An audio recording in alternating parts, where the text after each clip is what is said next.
Greetings and welcome to the Cerebral Women Art Talks podcast. I'm Phyllis Hollis, your host.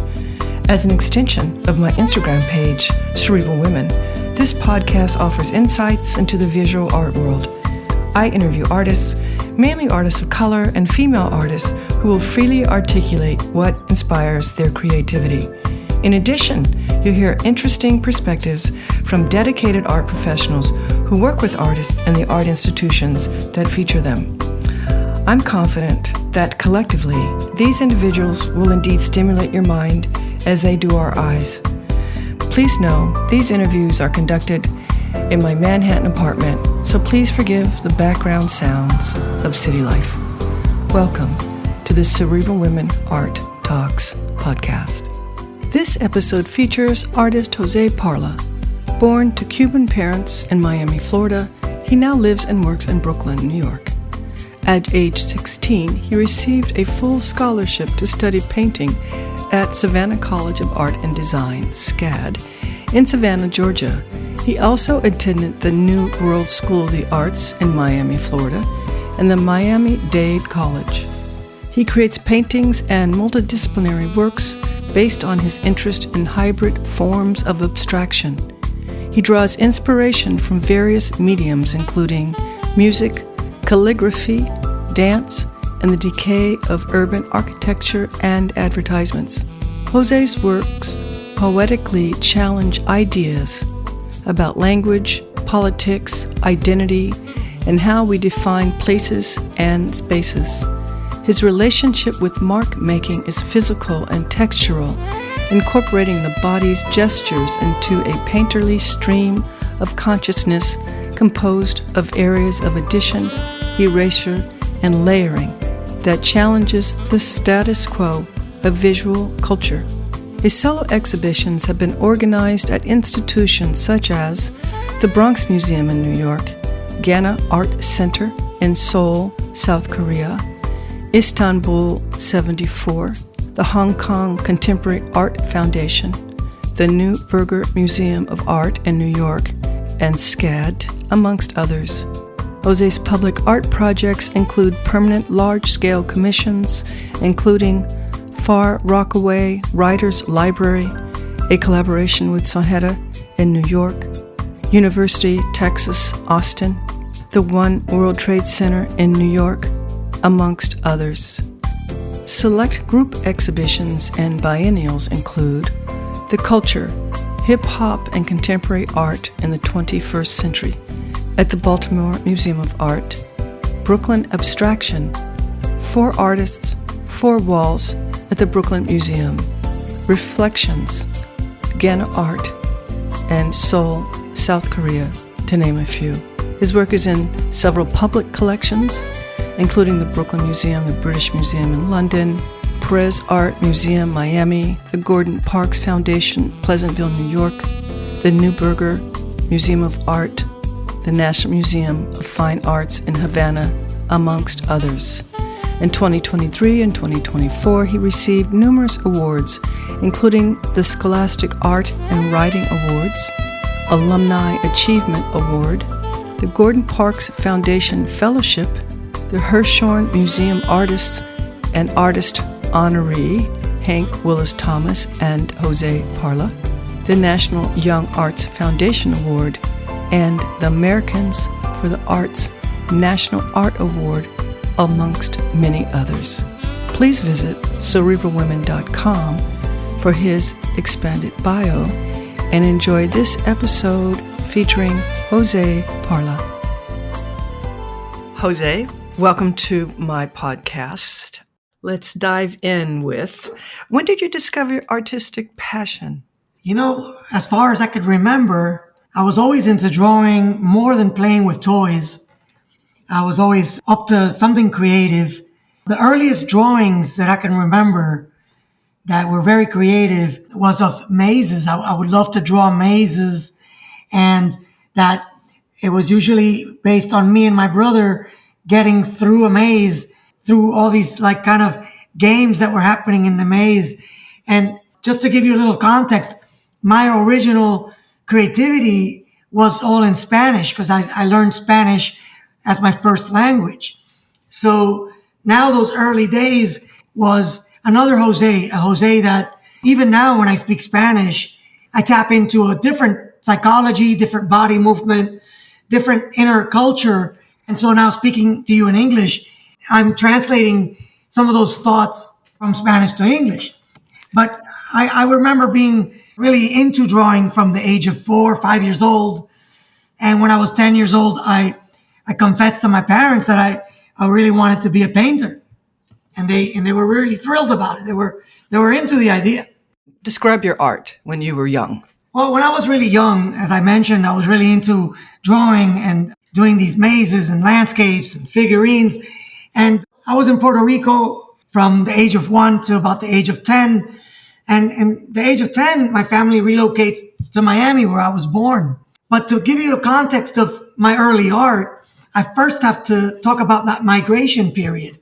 Migrating to a country that you were born in and not speaking the language put you in the same sort of box or category of what the locals thought of you arriving. So we were immigrants arriving.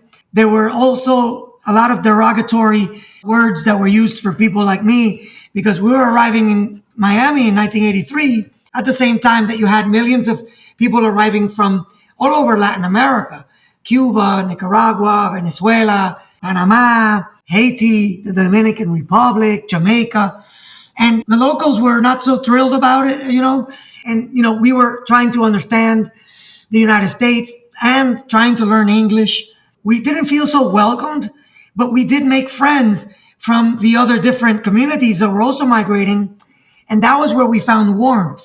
My neighbors were Jamaican. It was my introduction to the lovely music from Jamaica, the reggae music. And I really just fell in love with it. I started learning English with kids that were our next door neighbors that were Jamaican. We lived in a predominantly Black neighborhood and Black in different mixes of the diaspora of Black culture. So Jamaican, Haitian, African American, and also Afro-Cubans and Afro-Latins. So the culture was really in this context of history that we were experiencing as kids. But the most present new culture that really became part of who I am till today was that it was the very early days still, the introduction of hip hop culture in the scene. So we were learning English, the hip hop lens, the music, the lyrics, the dancing, and the painting. I started to notice that a lot of the young friends were painting on walls and they kept these beautiful sketchbooks. The sketchbooks predominantly were of drawings of lettering, names with really complex interlocking alphabets. It was all new to me and I really wanted to be a part of it. And a few of the young artists that I met that were my own age or a little bit older took my brother and myself under their wing and they kind of mentored us. And then I realized that there was like this entire system that I was now becoming a part of. And it had a mentorship system because there were always the older kids teaching the younger kids. As I got a little bit older, then I started to teach the younger kids under me and so on and so forth. And this lasted for a really strong period, for about 10 years before I would understand the art world beyond the underground culture that existed in the streets. And so, I went to college and I was already part of a system that was more like a nationality than the country itself. It had its own set of rules and codes and, the identity that was flowing through me really had this context of, speaking Spanish, being from Puerto Rico, a Cuban family, Cuban culture, Cuban music, and this newly found love of the hip hop arts. And so that was my really early stages as an artist that I still incorporate in my work today. What were your college days like? The interesting story for me that I started college when I was 15 years old, primarily because I was not interested in going to school very much except for 2 classes. I would show up for history class and for art class. My art teacher, Judith Mata, she was just a great artist herself. She started an after-school program for myself and a few other friends that she noticed like we were skipping school, but we had straight A's in art. So she found a way to keep us engaged in school by creating an after-school program. And in that after-school program, I would do all sorts of paintings and experiments with illustrations. And during that year, I was still really into painting in the streets and going out for dancing in competitions at concerts. And in one of those nights, I got terribly harmed. I got shot. I couldn't go to school until I was able to walk again. During that time, Miss Mata, my teacher, she entered one of my unfinished paintings into what is called the Scholastic Art Awards. She entered me in this competition without me knowing, and I was really glad when I came back to school that I had won the competition. That year, 1988, the competition included a trip to Boston, Massachusetts. I had never been to Boston before, and that was great because it was with 50 other students, each student representing a state of the United States. So that was a really great and cool experience to be so young and be amongst all these other artists from all over the country. At Boston Scholastic Art Awards, we were offered scholarships from different schools.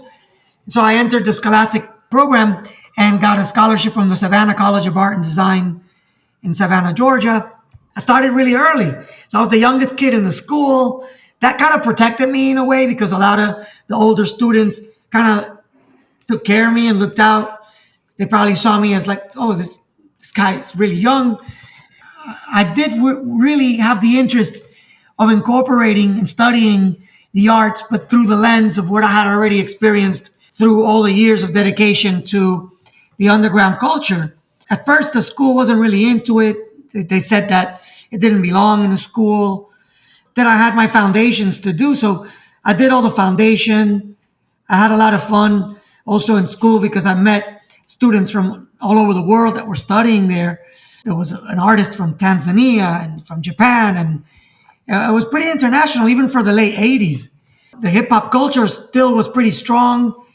And, you could go to concerts in Savannah like Public Enemy or the Tribe Called Quest. So it was pretty prevalent that you could still be a part of the ongoing and sort of evolving hip hop culture.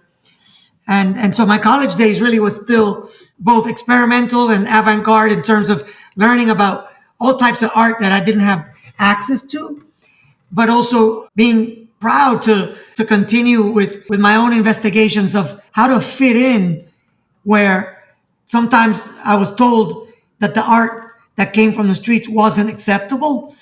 And so it was a challenge, but it was also a really good challenge at the same time. Define your practice for us. To define my practice, I would probably say that in painting and in the way I think, my work is a contemporary palimpsest. I'm interested in telling stories through abstraction, and that the gesture in the work comes from a language that is indigenous to the inner cities of the US. That language is made up of a grand mixture of cultures. We are the descendants where we are still taking on the responsibility of making work that belongs to the platform the ancestors put in. So my palimpsest of painting really is a search for liberation. Have you ever considered figurative painting? Have you always leaned towards abstraction? In school, we did all the figurative foundation classes, and I did tons of that stuff. But I was really bored with figurative. I felt like what I had to say was best served through the language that I developed. The kind of hieroglyphic depiction of my evolution was more important to me than going in the route of the traditional figurative arts. But that being said, I was interested in photography. So I was more interested in figurative through the lens of a camera than painting it, because the kind of painting I was interested in, and I'm still interested in, has too much energy for the slow pace of figurative painting. Figurative is like a slow process. And my process in painting is like action painting. It's like fast and has a pulse and a rhythm that belongs to the early rhythms that came from the Yoruba culture in Africa and in Cuba. It has all these really fast-paced beats and the sound of the city is sort of a symphony of a bus screeching, or a train sound in a subway station, of people screaming, of traffic, of sirens. My work is really too energetic for the slow pace of something like figurative painting. So while you're working, do you ever think about the audience or think about how they might feel viewing your work? I think that we're all connected. All human beings, whether we think about it or not, we are all connected. Sure, I think not only about, I wouldn't say I think about the audience. I say that I'm in a conscious connection with all beings while I'm painting, with human beings, with animals, with all types of plants. Like, I'm thinking about everything while I paint.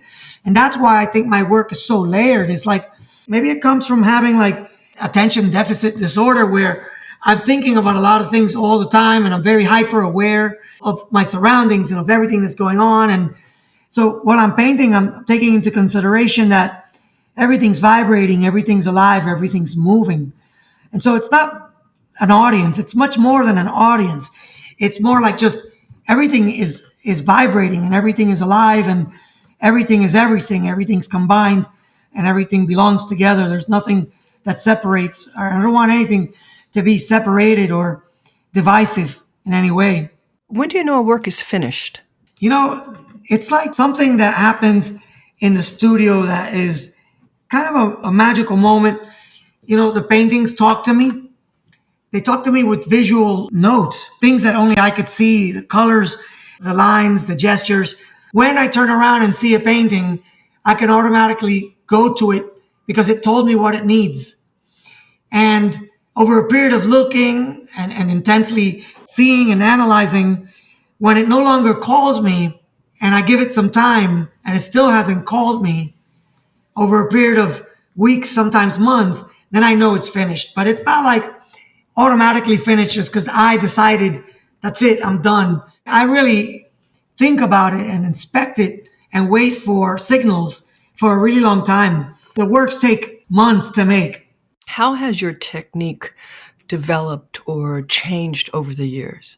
I don't say that there's one technique. I think there's so many that are being combined all together, from using different kinds of materials, paints, experimenting in the studio, allowing mistakes to be seen as potential new techniques. It's just an evolution that has taken me ages. I mean, I started really using paint from the age of 10 years old, but professional grade paints, not kids playing with crayons. Like, we were using enamels and spray paints and oil paints and keeping the kind of markers that architects would use. And a lot of these had chemicals in there like xylene, or you had to use a gas mask. We were really hyper aware of material. So I would, instead of just going to an art store, I would also go to all types of hardware stores or find original pigments made from natural elements. And it's just been years of experimentation. But I couldn't tell you that there's one single thing that has evolved. I think there's so many things. Like, just this morning, I was painting and I was noticing that by the time something that I had applied was drying, that the drying time that I needed actually was the technique, right? So imagine that. It's not even that you're applying something, it's that you're waiting for something to dry. And then that's the technique, because the next application won't work if it's wet. Are you listening to music while you're working? I am. I love listening to all kinds of music, but recently, like, I took this journey, or more like an adventure, into collecting Cuban records. And so I go from the 1930s all the way till the 1980s, really. Now I'm in the phase of like studying all that music, not just the music and the sound, but the therapy that goes with it. Just to kind of intersect into a conversation with music that deals with healing, is that I really felt a lot better listening to music when I was in the hospital coming out of a coma. I found that listening to music, I needed less painkillers. The music was soothing the pain. I mentioned that to the doctors and they were really happy about that. And I would play my records in the hospital. And so it's beyond the studio now for me. Like, Where I'm driving, I'm playing music. Wherever I am, I'm really into music as a part of my life. Like it's always on, really. Your time in the hospital, do you have a clear vision on how that may have impacted the work that you're creating now? Having a clear vision, the vision came through the paintings. When I was in the hospital, a week in the hospital, I was induced into a coma. I could no longer breathe. This was COVID related, right? It was COVID. Yeah, it was COVID-19. I should have mentioned that. And I had zero recollection of what was going on. But all I know is that I woke up 4 months later. I wasn't aware that I was in a hospital or anything.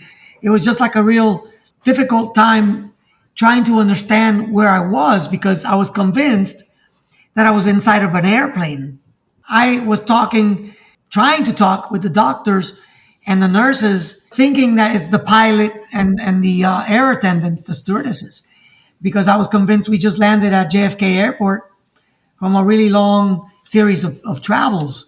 Over a period of 3-4 weeks, psychologists work with me to kind of bridge me back into reality, because the dreams from the coma had become my reality, and I was convinced of all these things that had happened. And part of the therapy now, 2 months after the coma, I was drawing and I was making watercolors, and I was drawing on the walls in my hospital room and playing my record. So I kind of made an art studio out of my hospital room. What came out of that is the first series called Ciclos, which is now on view at the Brooklyn Museum, Blooms of Mold. And I was really interested in like these dreams that I had with mycelium, and that the mycelium was representative of my community. Like mycelium, when a tree is sick or a tree is dying, it sends nutrients from one tree to another through the root system in order for the trees to get well and survive. And so I felt like this connection to my friends who diligently worked so hard to keep my brother and myself well and alive and took care of my mother. And so like this series of paintings are really about this community that has been there for me, that we're so tight, So the work definitely changed, and it continued to change and evolve throughout several exhibitions like Breathing, Polarities, Phosphine. One was in Detroit, London, and Korea. And now my work is sort of returning to its roots with an exhibition that opened just last night at the Gordon Parks Foundation, which really connects back to the walls of Cuba, walls of New York, and to the element of street life and the barrio, the neighborhood, So it's been this journey that's now been like since the pandemic till now, trying to figure all this stuff out through the work. It's been an amazing journey. Do you feel Hispanic Latinx work can be defined? That's a good question. Can Hispanic Latinx work be defined? There's such a diverse group of artists making work in that space that you can do incredible exhibitions and call it Hispanic or Latinx. You can certainly write about it and find roots of where it's coming from, and you can put it all together. But I think to define it very easily under one sort of umbrella term would be difficult, because you could take 10 artists that are of Hispanic Latinx descent who have incredibly different styles, see themselves differently, identify differently. They are of a different skin color. Some Latinx don't speak Spanish. Some speak various languages. It's a really diverse group, and the work will be completely different. So it's really hard to say. If you weren't a visual artist, what other career path do you think you would have chosen? I started so young. It's been such a privilege, really. I mean, it's not been privileged in the sense of like a privileged life. It's been a hard road. And I always say that to young artists, because people that I work with that are young and that I teach, I try to prepare them for the difficult life of an artist. But I have been privileged to know that I wanted to do something since very young. And whatever it is that we do in life, I consider it an art, because we're all here and we're all making a mark. And that mark is somewhat connected to that early mark making of humanity deep in the caves that we know of in Altamira, Spain, or in Lascaux in France, the Egyptian hieroglyphics, the writing on the wall in Pompeii. Like, humanity always wanted to leave a mark. What do you enjoy most about being a visual artist? I guess making the work there's nothing like that. That's the best. When I can be in the studio uninterrupted and just painting and listening to music, it's the best. That's the best. This has been a great interview, and this is the last question. What do you feel is the purpose of art? The purpose of art. There's so many different purposes, right? Like, everybody will tell you a different thing. I think art is at the very deepest, most essential form of human communication. And that's the purpose. The purpose is to continue to communicate, because open communication is what can lead humanity towards grand evolutions. This has been wonderful. I feel really fortunate to have connected with you. Thank you so much. Thank you. It's such a pleasure. Thank you, Phyllis. Thank you for having me. Thank you for listening to Cerebral Women Art Talks podcast. For additional content, please visit cerebralwomen.com and be sure to follow Cerebral Women on Instagram.